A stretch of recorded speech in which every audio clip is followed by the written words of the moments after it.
Good morning guys. Ito na naman yung salad namin, bagong harvest.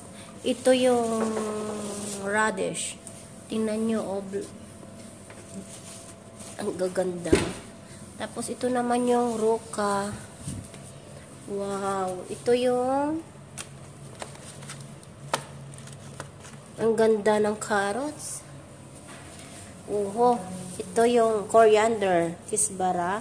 At saka ito yung pagkain ng baboy sa amin. Dito ay ginagawa naming salad.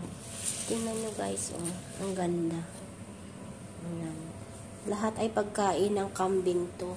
Ito yung me and nana. Ang tao dito ay puro kambing.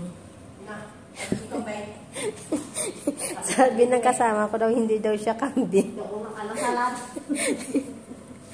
Ayan, maswalda. Ito naman yung egg namin.